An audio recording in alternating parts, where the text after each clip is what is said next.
Assalamualaikum warahmatullahi wabarakatuh. Bismillahirrahmanirrahim. Alhamdulillahirabbil alamin. Allahumma ya wahidu ya ahad, ya wajidu ya jawad. Sholli wa sallim wa barik ala sayyidina Muhammadin wa ala ali sayyidina Muhammad fi kulli lamhati wa nafasin biadati maklumatillahi wa fuyudatihi wa amdatih. Amma ba'du. Kepada hadirin pemirsa dimanapun berada, khususnya kepada saudara-saudara yang hadir di sini, ini kita mengambil suatu hikmah, karena likulli syai'in hikmatun wa fitnatun.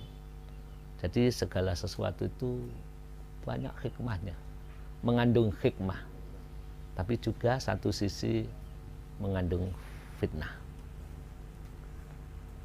Hadirin pemirsa yang saya muliakan, manusia itu harus wajib untuk memelihara kesehatan, baik itu kesehatan lahir, agar kita sehat, agar kita maksimal. Ini harus mencegah segala sesuatu yang membawa dampak badan tidak sehat. Ini lahir, karena manusia itu ada dua unsur ya, ada batin, yang manusia bisa beraktivitas karena ada rohnya. Maka kesehatan batin pun tidak kalah penting. Kedua-duanya harus diupayakan. Saya belajar dari adanya yang viral, virus corona. Langkah pemerintah sudah tepat dengan adanya social distancing.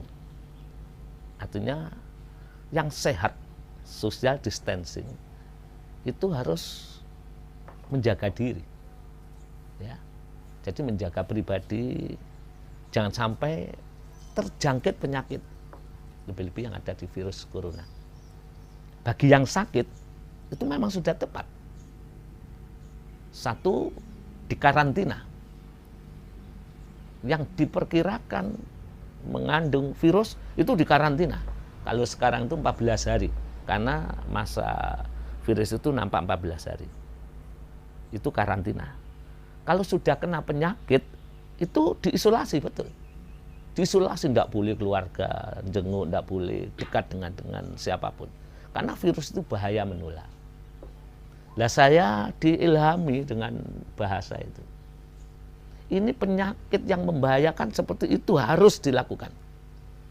Social distancing. Jadi ya pribadi ini harus diisolasi, mengisolasi sendiri supaya selamat. Ini bagi orang yang sehat, yang belum terjangkit, jauhi kerumunan dan lain-lain. Karantina. Yang diperkirakan orang kena terjangkit di karantina, tidak boleh berhubungan dengan siapapun.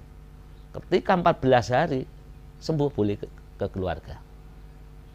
Ketika kena penyakit itu diisolasi, tidak boleh, karena menular. Loh, ini penyakit berbahaya yang membuat manusia menjadi mati, itu wajib, harus, karena akan dampaknya itu pada orang-orang yang tidak. Diilhami ini, padahal ada virus yang lebih jahat itu, yang kemarin kita bahas ya. Virus yang akan menjauhkan diri manusia dari manusia, bahkan menjauhkan diri manusia dari Allah Subhanahu wa Ta'ala. Malaikat pun tidak akan datang. Kalau datang, ya dijabu dengan keras. Virus itu virus Anania. Kalau orang yang terjangkit itu harus di lockdown, ya, jadi lockdown itu ditutup, jangan sampai masuk, yang di dalam tidak boleh keluar, yang luar tidak boleh itu. Begitu pula mestinya rohani kita ini kita harus berani lockdown rohani kita. Jadi sekarang ini virus Anania itu sudah mewabah ke penjuru tingkatan kehidupan. Siapapun akan kena virus Anania. Ya, yang kemarin sudah dibahas, gitu. Jadi sudah semua kena, termasuk diri kita. Oleh karena itu kesadaran untuk melockdown diri kita. Apa yang di lockdown? Ya kita kunci, diri kita tidak boleh keluar. Dan yang masuk tidak boleh masuk, ditutup. Ini kapasitas hati. Apa wajib lockdown? Wajib. Karena manusia itu hakikatnya diturunkan oleh Allah itu posisinya itu bersih, suci, tidak ada penyakit. Kullu mauludin yuladu alal fitrah. Jadi kita dilahirkan, lahir jor itu bersih, sehat. Ya. Sehat di sini adalah rohaninya sehat. Jiwanya sehat. Tapi ketika virus anania yang menghancurkan jiwa manusia, sehingga manusia ingkar kepada Allah, sehingga manusia mengaku dirinya mampu seperti Tuhan, maka wajib untuk di lockdown agar hati kita ini tetap fitrah. Kita kunci sesuatu yang masuk. Inilah permasalahan yang harus kita bahas. Kalau lockdownnya lahir, mudah. Tapi lockdownnya batin itu apa yang terkunci tidak boleh masuk ke dalam jiwa. Kemarin sudah diterangkan. Yang tidak boleh masuk ke dalam jiwa supaya jiwa tetap sehat, lahir ke dunia fitrah, balik kepada Allah, kembali kepada Allah, betul-betul fafiru ilallah, fitrah, husnul khotimah. Yang di lockdown sudah jelas sifat keaku-akuan. Harus tertutup. Dari dirinya kalau sudah ada sifat aku, dijaga. Tidak boleh keakuan itu dinampakkan. Ketika aku itu dinampakkan, orang itu sombong. Aku kuasa. Aku mampu. Dia lebih dengan saya lebih baik saya. Maka dia jatuh pada ketakaburan. Maka ini tidak boleh keluar, ditekan, tidak boleh. Cara menekannya dikunci, tidak boleh masuk. Supaya tidak mewabah ke dalam jiwa kita, diisi dengan kerendahan-kerendahan. Itu namanya lockdownnya jiwa. Hal-hal yang masuk berupa fitnah, itu kalau bisa jauhi. Kalau kita tidak kuat, hanya kita ikut menfitnah. Kita ikut ghibah. Kita ikut hasud, itu dikunci. Itu adalah lockdown supaya kita selamat. Lockdown itu adalah penyelamatan dari kita yang belum kena virus anania. Jadi yang kalau kita ini dirasa masih bagus, dirasa hati kita ini begitu, kita lockdown. Jangan sampai, karena hari ini mungkin kita sehat, besok sudah terdengar suara. Besok ada keinginan yang bertentangan dengan syariat, sudah terpengaruh. Jadi virus anania itu butuh lockdown jiwa. Salah satu untuk melockdown, lockdown itu artinya mengunci. Dikunci, ditutup sudah. Ini bagi yang sehat. Suatu saat ya Syekh Abu Yazid Al-Bastami itu melockdown jiwanya ketika berguru kepada seorang gurunya. Ketika beliau itu bertemu dengan gurunya, diperintah untuk social distancing, ya. Jadi mengisolasi diri. Suatu saat Syekh Abu Yazid Al-Bastami akhirnya mengisolasi diri. Dalam bahasa agama itu disebut kholwat. Dalam bahasa thoriqoh itu disebut suluk. Menyendiri, menjauhi, lockdown jiwanya, jangan sampai terpengaruh, dia tuh di situ sehingga mencapai kebersihan jiwa. Ketika berpuluh-puluh hari melakukan isolasi diri, beliau itu berhasil karena di bawah bimbingan seorang guru. Berhasil menemukan diri, berhasil untuk mengembalikan fitrahnya. Karena kehidupan ini akan mencemari fitrah. Bukan berarti kita tidak boleh berhubungan, boleh. Tapi harus lockdown hati ini. Bukan berarti kita tidak boleh kesati, tidak boleh. Hubungan dengan sesama, sebagai makhluk sosial boleh. Tapi tetap harus lockdown. Hal-hal yang mengotori jiwa itu ditutup. Salah satunya adalah dengan cara mengisolasi diri. Ketika beliau itu melakukan dalam bimbingan guru, sudah dipandang berhasil. Fitrahnya sudah mulai nampak. Kerendahannya sudah mulai nampak. pengakuannya yang dulu merasa aku kiai, aku ulama, aku ahli ibadah itu sudah hilang. Diganti semua milik Allah. Bila semua kehendak Allah. Akhirnya beliau itu munajat, ya Allah, adakah temanku yang selevel dengan aku setelah aku melaksanakan isolasi diri? Ya. Akhirnya dapat hatif, warid, suara batin. Ada Abu Yazid. Siapa itukah? Jawabannya, golongan orang-orang yang tidur itu temanmu untuk menghadapku. Jadi jawabnya hatif itu, bisikan batin, yang sampai kepadaku dan orang-orang yang memiliki derajat sama denganku adalah golongan orang-orang yang tidur ini. Disinilah butuh pencerahan sehingga kita ini betul-betul sesuai. Bukan tidur yang dimaksud itu. Ternyata yang dimaksud di sini adalah untuk mengisolasi diri, melockdown jiwa dengan melalui mengisolasi diri. Setelah berhasil, siapakah itu? Golongan orang-orang yang tidur itulah teman-temanmu.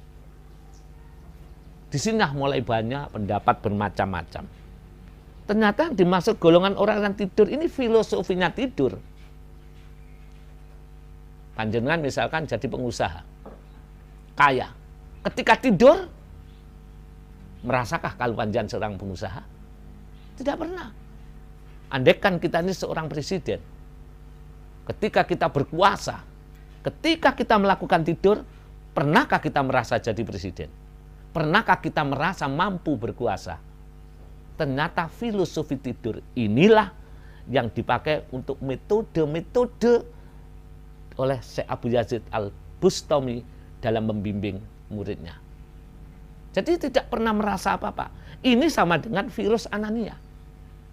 Ternyata virus Anania itu dengan mengadakan metodologi filosofinya tidur. Hati harus merasa rendah, hati harus merasa tidak apa-apa. Kalau dalam yang kemarin mengeterapkan ilmu billah. Ketika orang mengeterapkan ilmu billah, berarti sudah melockdown hati kita. Karena tertutup dari perasaan aku. Aku mampu tidak, yang mampu Allah.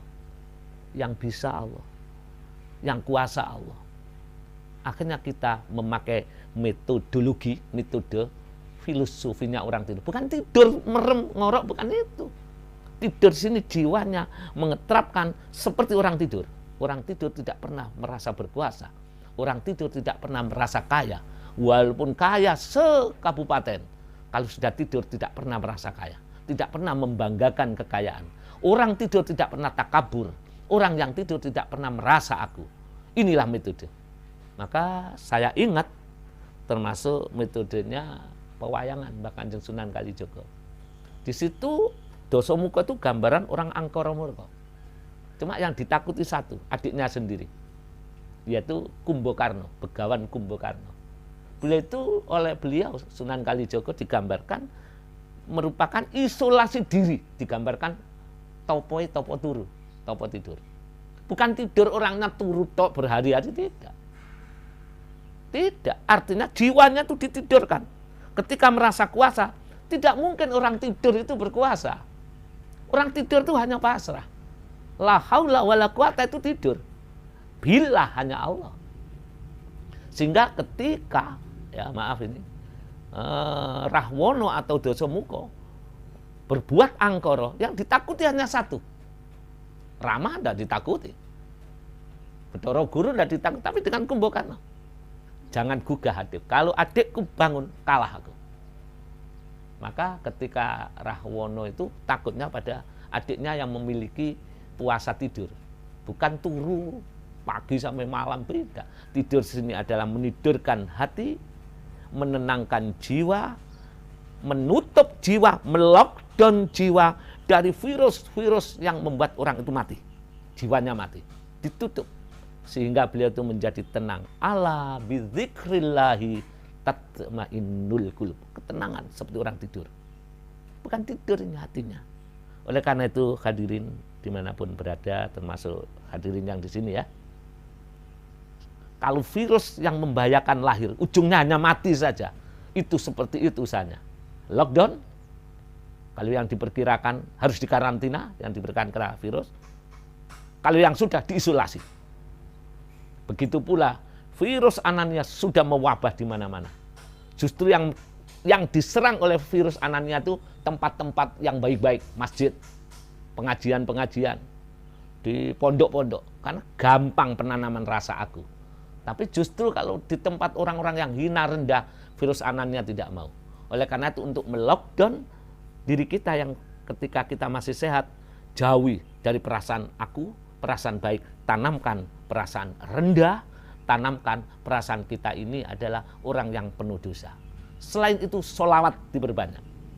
Di antara sholawat, ribuan sholawat, satu yang coba kami uji, yang digandeng dengan tauhid. Ya, mungkin didengar. Allahumma ya wahidu ya ahad, ya wajidu ya jawad, sholli wa sallim wa barik ala sayyidina Muhammadin wa ala ali sayyidina Muhammad fi kulli lamhati wa nafasim bi adati ma'lumatillahi wa fuyudotihi wa amdati. Itu diulang-ulang, atau selawat apapun. Atau ada teman kami yang ya sayyidi ya rasul, monggo. Yang penting tujuannya hanya satu, melockdown diri, ya, mengisolasi diri. Bila perlu kalau kita sudah terjangkit harus dikarantina, bahkan harus diisolasi.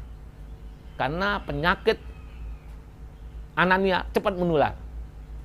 Saya kena Anania, timbul hasut, panjenengan datang, panjenengan meneh, besok sudah berubah kebencian kepada orang lain.